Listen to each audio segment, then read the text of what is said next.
नमस्कार, आप देख रहे हैं गुड न्यूज टुडे। शाम के 7 बज चुके हैं। 7 सवाल लेकर हम फिर से हाजिर हैं। मैं हूं अनंत भट्ट। कार्यक्रम में आज बात होगी श्रद्धा मर्डर केस की। इस जघन्य हत्याकांड की गुत्थी के उलझे तारों को सुलझाने के लिए पुलिस कड़ी मशक्कत कर रही है। आफताब के गुनाह को साबित करने के लिए पुलिस कड़ियों को करीने से जोड़ रही है, पुख्ता सबूतों की जमीन तैयार कर रही है। अब इसी कड़ी में आफताब का नार्को टेस्ट होने जा रहा है। हमारे आज के 7 सवाल अब तक हुई जांच और सबूतों पर ही केंद्रित हैं। और नजर डाल लेते हैं हमारे पहले सवाल पर, जो अब आपके सामने है। हमारा सवाल है, नार्को टेस्ट से खुलेगा श्रद्धा के कत्ल का राज। आपको बता दें कि नार्को टेस्ट की इजाजत तो पुलिस को कोर्ट से पहले ही मिल चुकी है। पुलिस टेस्ट से जुड़ी औपचारिकताओं को पूरा करने में जुटी है। जल्द ही आफताब का नार्को टेस्ट किया जाएगा।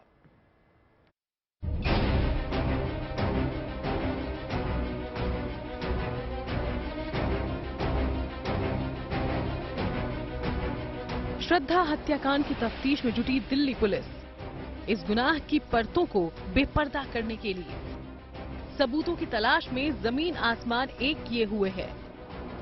श्रद्धा के शव के टुकड़ों की तलाश में पुलिस दिल्ली के मेहरौली और गुड़गांव के जंगलों की खाक छान रही है, लेकिन कोई ठोस सबूत नहीं मिलने से उसकी जांच अटकी हुई है।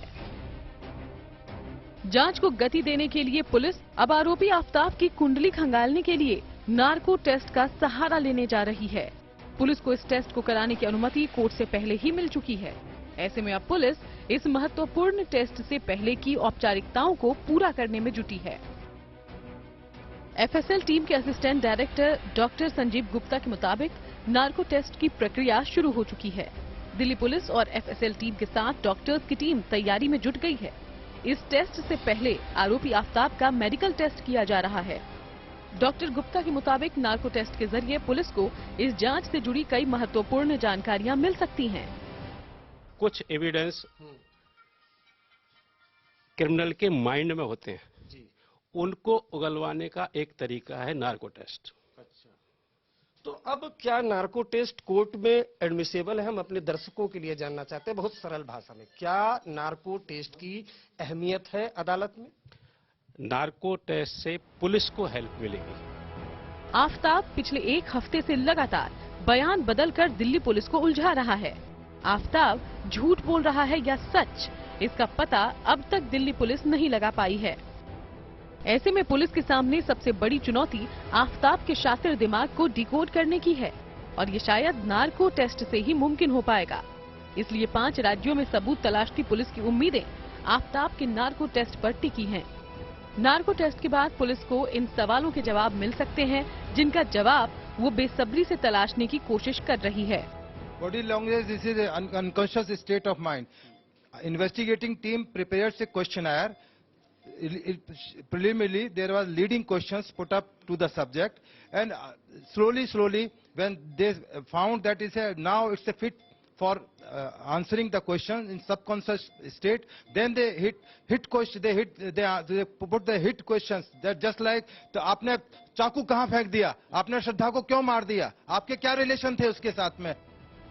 दिल्ली पुलिस के पूर्व एसीपी वेद प्रकाश कहते हैं, इस नार्को टेस्ट की प्रक्रिया के दौरान इन्वेस्टिगेशन ऑफिसर हर वो सवाल पूछने की कोशिश करता है जिसके जवाब उसे जांच की कड़ी में आगे ले जा सकें।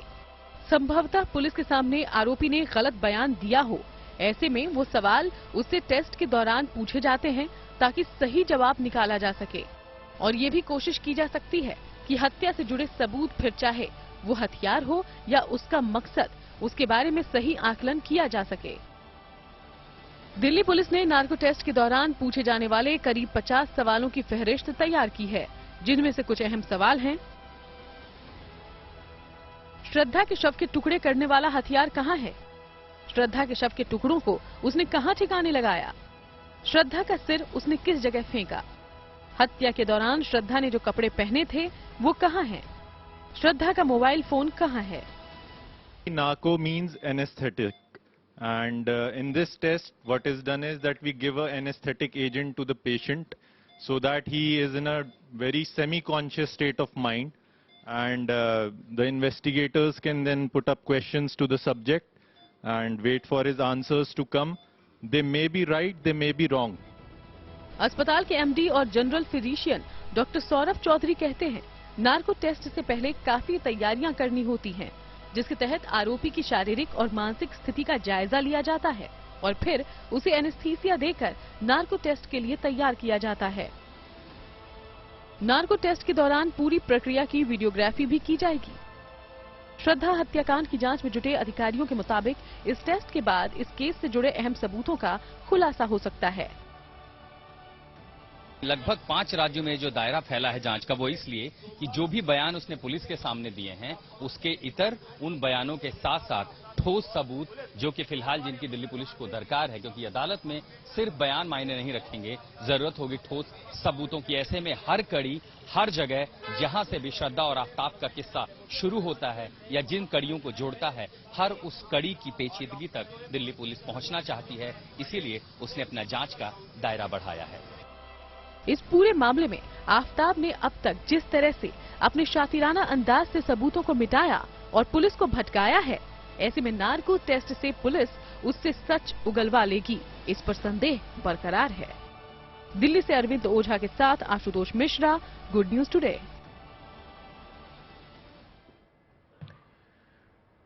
श्रद्धा मर्डर केस में सबूतों को इकट्ठा करने के लिए पुलिस जमीन आसमान एक किए हुए है। जांच का दायरा कई राज्यों में फैला हुआ है। शव के कुछ टुकड़े तो मिले हैं, बाकी टुकड़ों को भी तलाशा जा रहा है। आज भी पुलिस ने जंगल में तलाश की, खाक छानी।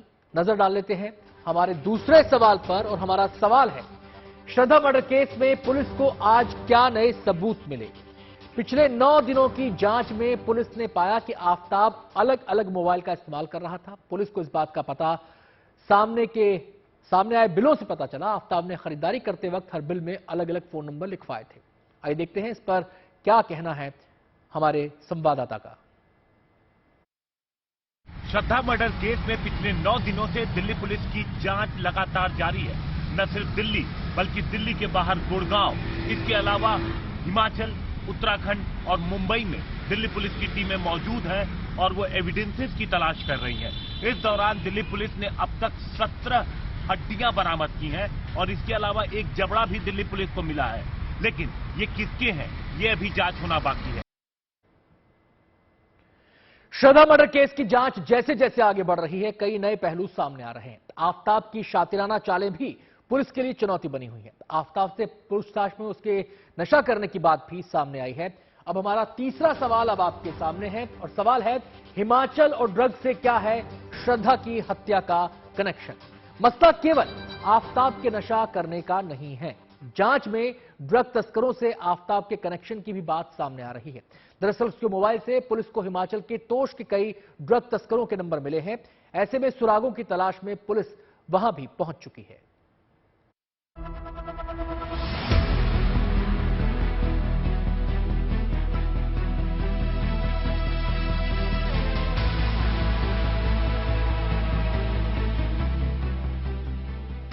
श्रद्धा हत्याकांड की जांच के दौरान हर दिन नए नए खुलासे हो रहे हैं। पुलिस को अब तक भले ही इस मर्डर केस के अहम सबूत नहीं मिले हैं, लेकिन आफ्ताब के शातिरपने के किस्से हर रोज सामने आ रहे हैं। पुलिस को पूछताछ के दौरान आफ्ताब ने बताया है कि वो नशे का आदी था, यानी अब श्रद्धा केस में ड्रग्स कनेक्शन भी सामने आ रहा है। लेकिन सवाल केवल आफ्ताब के ड्रग्स लेने तक ही सीमित नहीं है, बल्कि पुलिस को ये भी सबूत मिले हैं कि उसका संबंध ड्रग तस्करों से भी था। आफ्ताब के ड्रग सिंडिकेट से जुड़े तार की जांच करने के लिए दिल्ली पुलिस हिमाचल पहुंच गई है।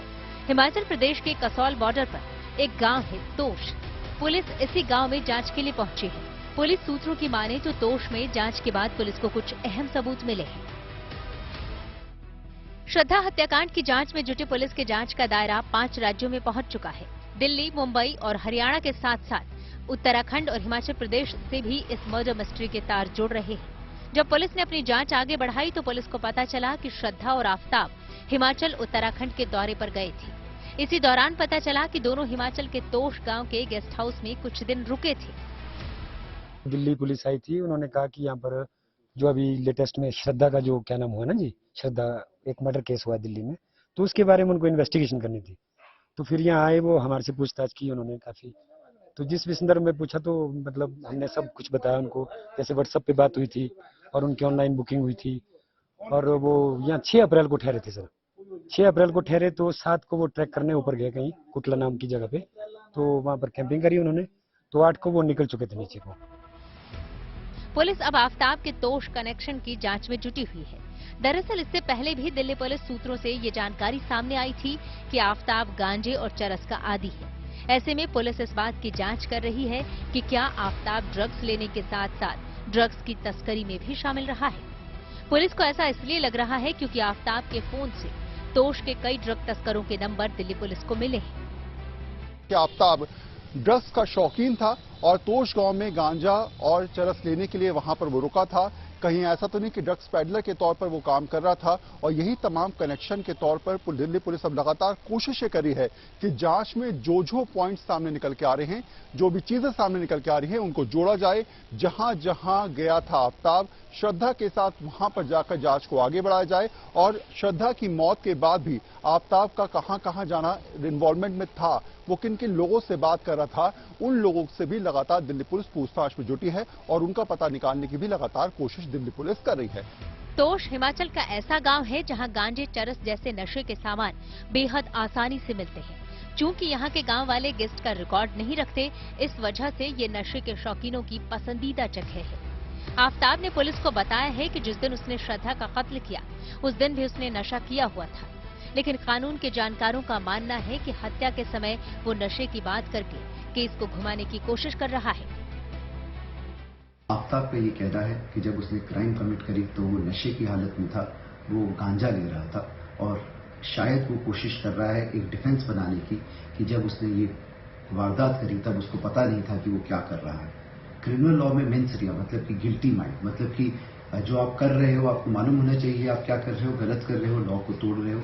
ये काफी जरूरी, ये काफी इम्पोर्टेंट पीस ऑफ एविडेंस होता है जो कि प्रोसिक्यूशन को मीट करना पड़ता है। श्रद्धा मामले में पुलिस हर एंगल की पुख्ता तौर पर जांच कर रही है ताकि आफताब को उसके गुनाहों की सजा दिलाई जा सके।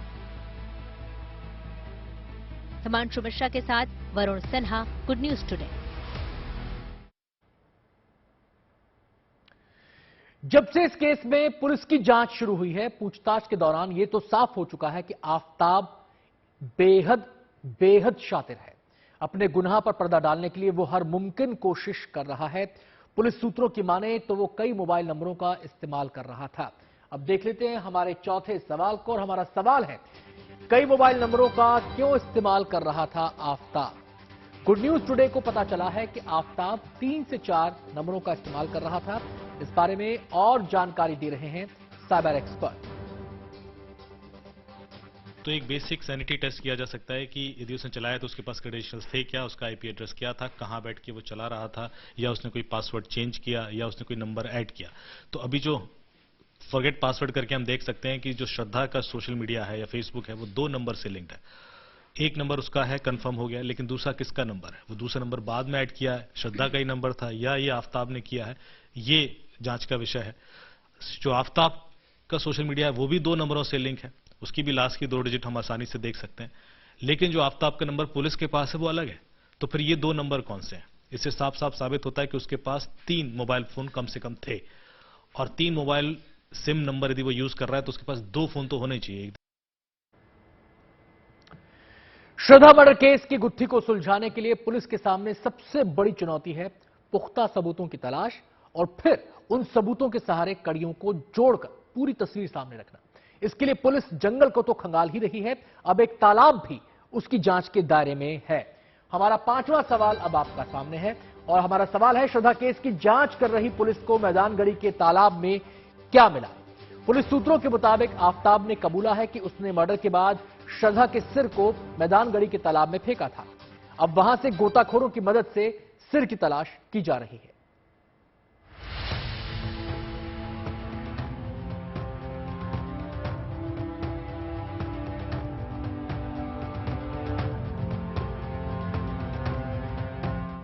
श्रद्धा हत्याकांड की जांच में जुटी पुलिस को आफताब का शातिराना दिमाग लगातार उलझा रहा है। उसके बार बार बयान बदलने की वजह से पुलिस को इस हत्याकांड के अहम सबूत अब तक नहीं मिल सके हैं। सबूतों की तलाश में दिल्ली पुलिस जंगलों की खाक छानने के अलावा तालाबों की पड़ताल में भी जुटी हुई है। दिल्ली के मैदानगढ़ी स्थित इस तालाब से भी दिल्ली पुलिस को सबूतों की तलाश है।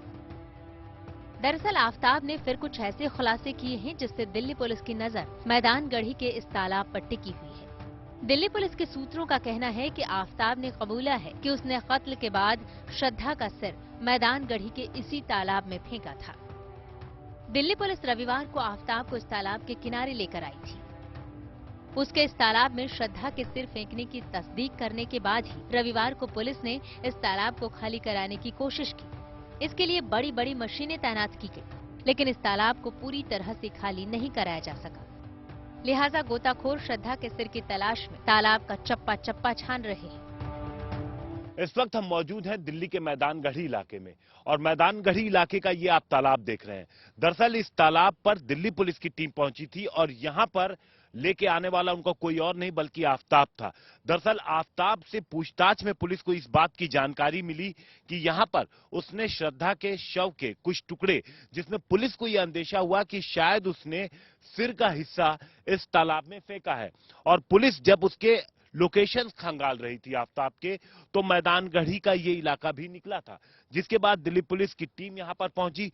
अब चूंकि ये तालाब बहुत बड़ा है, इसके बाद पुलिस ने कोशिश की कि इस तालाब का पानी निकाला जाए, लेकिन पुलिस ने जब कोशिश शुरू की तो आप ये देखिए ये तालाब बड़ा कितना है, और दूसरी चीज ये तालाब गहरा भी बहुत है। दिल्ली पुलिस को महरौली के जंगलों से हड्डियों के 17 टुकड़े मिल चुके हैं। उन्हें जांच के लिए भेजा जा चुका है, लेकिन शव के बड़े हिस्से श्रद्धा का सिर और धड़ अब भी गायब है। जिस आरी से शव के टुकड़े किए गए वो भी अब तक बरामद नहीं हो सकी है। महरौली के जंगल के बाद पुलिस को अब शक है कि आफताब ने इस तालाब में सबूत छिपाए हैं। दिल्ली पुलिस के वरिष्ठ अधिकारियों ने जांच टीम को दिल्ली नगर निगम यानी एमसीडी की मदद से कटे हुए सिर को इस तालाब में तलाशने की इजाजत दी थी। इसके बाद दिल्ली पुलिस के जांच अधिकारी एमसीडी कर्मचारियों के साथ इस तालाब तक पहुंचे। चूंकि देखिए ये बहुत ज्यादा गंदगी भी आप देख सकते हैं इस हिस्से को, तो इसके अंदर से पानी निकाल पाना पुलिस ने कोशिश की, लेकिन कुछ देर बाद उस कोशिश को रोक दिया गया। और अब हम देखते हैं कि पुलिस आगे इस पूरे मामले में किस तरीके से बढ़ती है। हो सकता है कि पुलिस गोताखोरों की मदद लो और लोकेशन समझने की कोशिश करे आफताब से कि किस हिस्से में उसने सिर को फेंका था, तो उस जगह पर शायद पुलिस गोताखोर को उतारे और मदद ले। दिल्ली पुलिस जब अपने सर्च ऑपरेशन को चला रही थी तो तालाब के आसपास के इलाके को पूरी तरह से सील कर दिया गया था। दिल्ली पुलिस को अभी श्रद्धा मर्डर से जुड़े 3 अहम सबूतों की तलाश है। पहला, श्रद्धा का सिर, दूसरा श्रद्धा का मोबाइल और तीसरा कत्ल वाली आरी। श्रद्धा का कत्ल दिल्ली में हुआ, लेकिन तफ्तीश का दायरा 5 राज्यों तक जा पहुंचा है। कत्ल के बाद अब सबूतों की तलाश में पुलिस हरियाणा, हिमाचल प्रदेश, उत्तराखंड और दिल्ली के साथ साथ महाराष्ट्र में सबूतों को तलाश रही है।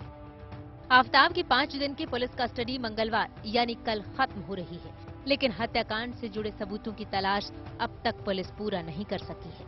ऐसे में पुलिस एक बार फिर अदालत से आफताब की रिमांड बढ़ाने की अपील कर सकती है। Himanshu Mishra, Delhi, good news today. Shraddha murder case की गूंज सियासी गलियारों में भी सुनाई दे रही है। पहले एमसीडी चुनाव प्रचार में इस मामले की एंट्री हुई। अब राजस्थान के मुख्यमंत्री अशोक गहलोत के एक बयान ने सियासत को गरमा दिया है। उन्होंने इस हत्याकांड को हादसा बता दिया है। हमारा छठा सवाल अब आपके सामने है। हमारा सवाल है, क्या गहलोत इस घटना को हादसा बताकर अपनी सियासत साध रहे हैं? आइए देखते हैं क्या कहा अशोक गहलोत ने और उस पर क्या प्रतिक्रिया हुई। ये घटना है, घटना दुर्घटना है।